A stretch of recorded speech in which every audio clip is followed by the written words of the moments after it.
आपको बताएंगे शहर शहर श्रद्धा कांड, ऐसा क्यों? झारखंड में भी चूंकि श्रद्धा जैसा हत्याकांड, साहिबगंज जिले में आदिवासी महिला की हत्या हुई है। महिला की हत्या कर लाश के टुकड़े फेंके गए, लेकिन यहां पर शादी के 10 दिन बाद ही महिला की हत्या उसके पति ने की। शव के 18 टुकड़े अब तक बरामद हो चुके। आरोपी पति पुलिस की हिरासत में और पति से पुलिस लगातार पूछताछ कर रही है। साहिबगंज झारखंड से इस वक्त की बड़ी खबर, देखिए कितने आफताब और छिपे होंगे, ये सबसे बड़ा सवाल है। और सवाल ये भी कि इंसानियत आखिर लोगों के अंदर से खत्म क्यों हो रही है। शादी के 10 दिन बाद महिला की हत्या, झारखंड का श्रद्धा कांड, साहिबगंज में वारदात सामने आई है। दिलावर नाम के शख्स पर हत्या का आरोप है। दिलावर की गिरफ्तारी पुलिस ने कर ली है और दिलावर से लगातार पूछताछ की जा रही। शव के 18 टुकड़े अब तक पुलिस ने बरामद कर लिए हैं। शादी के 10 दिन बाद ही पति ने अपनी पत्नी की हत्या कर दी। महिला की हत्या को लेकर फिर पुलिस ने इस पूरे मामले की जांच शुरू की। आरोपी दिलावर पुलिस की गिरफ्त में है, लेकिन अभी तक जो जांच जारी है उसके मुताबिक शव के 18 टुकड़े अब तक बरामद हो चुके हैं।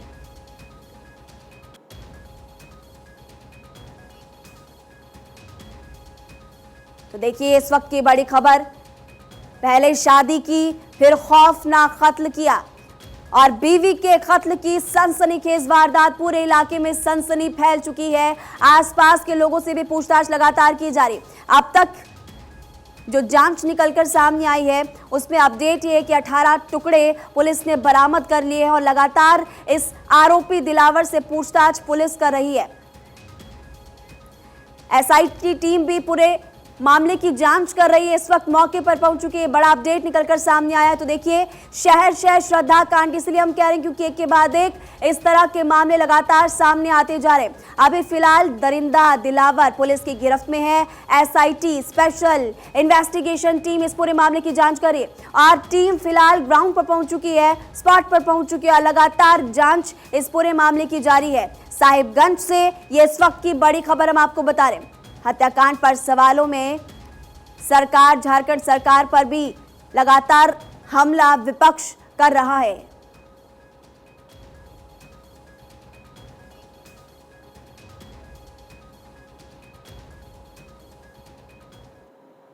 तो साहिबगंज हत्याकांड पर सवालों में सरकार, झारखंड सरकार पर बीजेपी ने हमला बोला। हेमंत सरकार में कानून व्यवस्था खराब है, बीजेपी की तरफ से आरोप लगाया गया। बेटी के खिलाफ अत्याचार लगातार बढ़ते जा रहे हैं, बीजेपी नेता की तरफ से आरोप लगाया गया। तो इस पूरे मामले को लेकर देखिए अब सियासी बयानबाजी भी तेज हो चुकी है। हालांकि एसआईटी इस पूरे मामले की जांच करे, एसआईटी को रिपोर्ट सौंपने के लिए भी कहा गया, लेकिन फिलहाल ये बड़ी खबर, बीजेपी का हमला अब सामने आया है। ये भी आपको बता दें कि सीआईडी इस पूरे मामले की जांच कर रही है, लेकिन ये बड़ी खबर, हेमंत सरकार में कानून व्यवस्था खराब है, बीजेपी की तरफ से आरोप लगाया गया। दिलदार अंसारी ने इस भोली भाली आदिवासी युवती को सिर्फ 10 दिन पहले बहला फुसलाकर शादी की थी। माननीय मुख्यमंत्री हेमंत सोरेन के कार्यकाल में लगातार बेटियों के खिलाफ अत्याचार बढ़ता जा रहा है। रेप केसेस की संख्या रिकॉर्ड स्तर पर पहुंच गई है। बेटियों पर अत्याचार थम नहीं रहा है। हमने पहले भी मांग की थी कि ऐसे विकृत मानसिकता वाले लोगों के तार जो हैं वो प्रतिबंधित संगठन अंसार बंगला से जुड़े हैं, लेकिन सरकार ने इस पर कोई ठोस पहल नहीं की है। तो हम माननीय मुख्यमंत्री हेमंत सोरेन को चेतावनी देते हैं कि अगर इस हत्याकांड का अविलंब खुलासा नहीं हुआ तो हम सड़कों पर होंगे और बेटियों के साथ हो रहे अत्याचार का इस सरकार को मुंह तोड़ जवाब देंगे। तो आपने सुना कि बीजेपी प्रवक्ता ने इस पूरे मामले को लेकर प्रदर्शन की चेतावनी दी है। साहिबगंज हत्याकांड को लेकर बीजेपी ने जहां सरकार पर हमला बोला, वहीं झारखंड सरकार में शामिल कांग्रेस के प्रवक्ता सरकार का बचाव करते हुए भी नजर आए। साहिबगंज की घटना बिल्कुल दुखद घटना है और यह मानवता और इंसानियत को भी शर्मसार करने वाली घटना है और प्रशासन भी संजीदगी बरतनी चाहिए, क्योंकि लगातार संथाल परगना में इस तरह की घटनाएं घट रही है। तो हमें यह लगता है कि संथाल परगना के प्रशासन, चाहे वो साहिबगंज के हों, दुमका के हों, कम से कम ऐसी घटना की पुनरावृत्ति ना हो, इसके लिए प्रशासन को कोई ना कोई उपाय करना चाहिए। इस राज्य में संवेदनशील सरकारें चल रही है और स्वाभाविक तौर पे प्रशासन को भी संवेदनशीलता बरतनी चाहिए।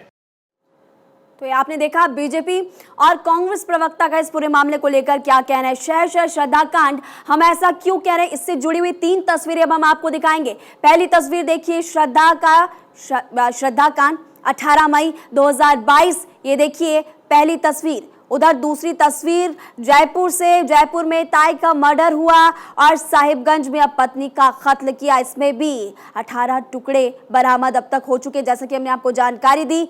तो देखिए ये 3 तस्वीरें इस वक्त आपकी टीवी स्क्रीन पर है। श्रद्धा हत्याकांड की तरह बाकी 2 राज्यों से भी लगातार तस्वीरें हम आपको दिखा रहे हैं। जयपुर की भी देखिए, ये मामला कल सामने आया था और अब देखिए 11 दिसंबर को ये पूरा मामला सामने आया था। इधर देखिए साहिबगंज में पत्नी का कत्ल हुआ और आरोपी फिलहाल गिरफ्तार है। तो देखिए पहले शादी, फिर खौफनाक कत्ल और ऐसे में बीवी के कत्ल की सनसनीखेज वारदात भी सामने आई है। और अब बात जयपुर के जल्लाद की, इसके बारे में आपको बाद में बताएंगे, लेकिन देखिए साहिबगंज से इस वक्त की बड़ी खबर हम आपको बता रहे, जहां पर पहले शादी फिर खौफनाक कत्ल किया, बीवी के कत्ल की सनसनीखेज वारदात से आसपास के इलाकों में भी सनसनी फैल चुकी है। शव के 18 टुकड़े अब तक बरामद हो चुके हैं और पुलिस ने आरोपी को फिलहाल गिरफ्तार कर लिया। उससे लगातार पूछताछ जारी है और अलग अलग इन्वेस्टिगेशन एजेंसीज भी इस पूरे मामले की तफ्तीश में जुटी हुई है।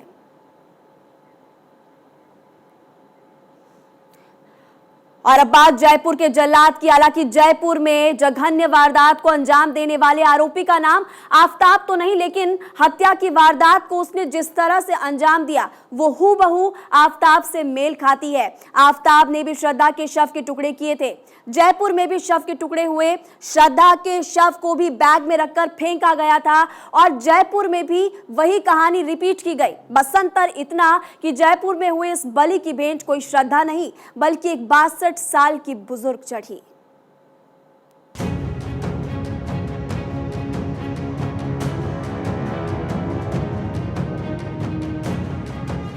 इस किस्से की वानगी की शुरुआत पिंक सिटी कहे जाने वाले जयपुर से होती है, लेकिन इन किस्सों को समझने से पहले आपको 2 अहम किरदारों से रूबरू होना पड़ेगा।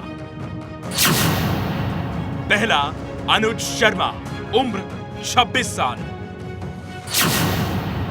दूसरा, सरोज देवी, उम्र 62 साल।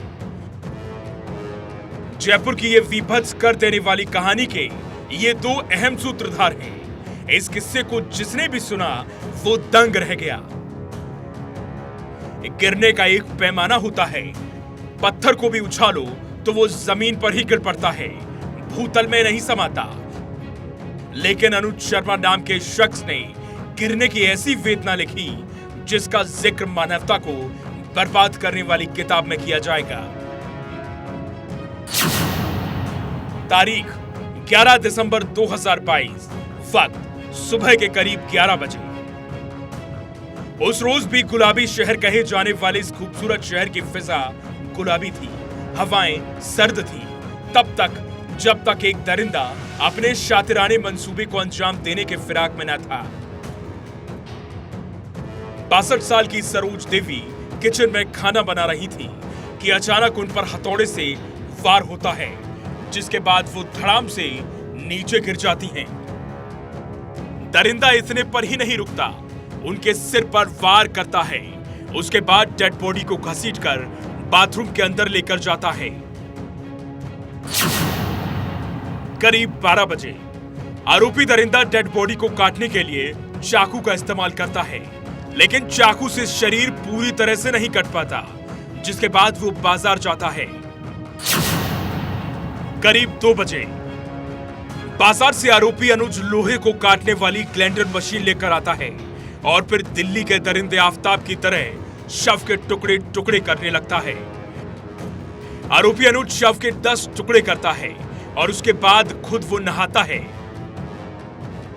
ये घटना 11 तारीख की है। सुबह 10:30-11 बजे के करीब ये घटना घटी, जिस वक्त वो रसोई में खाना बना रही थी, जैसा का इसका बताना है। उसके बाद इसको चूँकि मारने के बाद में फिर ये जो कटर खरीद के लाया है, फिर उससे बॉडी को बाथरूम में काटा है और फिर उसको पूरी साफ़ सफाई की है, इसने अपने कपड़े बदले हैं।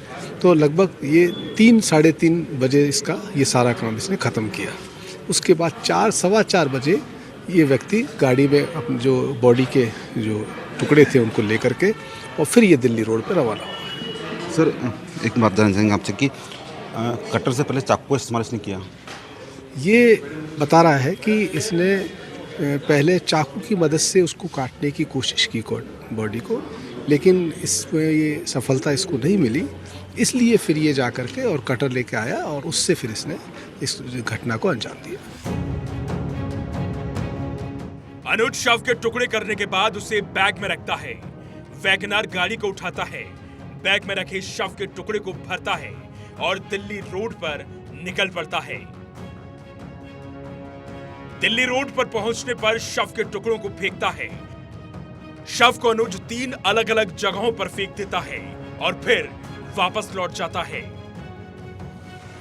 सभी लोग अपने अपने घरों में बंद है। इस घटना से इतने दहशत में आ गए हैं कि वो अपने घरों से बाहर नहीं निकल पाए हैं। जैसे उनको पता लगा कि इस प्रकार की घटना हुई है, पूरी रात पुलिस इस फ्लैट के चक्कर लगाती रही, जो तथ्य थे वो जुटाती रही। उसके बाद के अंदर जब पता लगा लोगों को, तो उसके बाद में सभी लोगों ने अपने अपने दरवाजे में खुद को बंद कर लिया। फिलहाल जो आरोपी है अनुज शर्मा, उससे पूछताछ की जा रही है।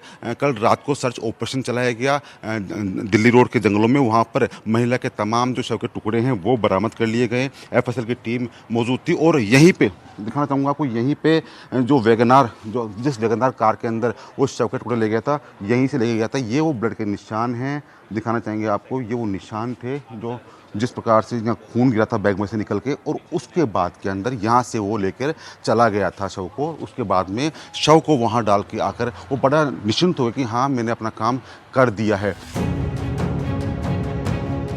इस वारदात के बाद राजस्थान दहल गया।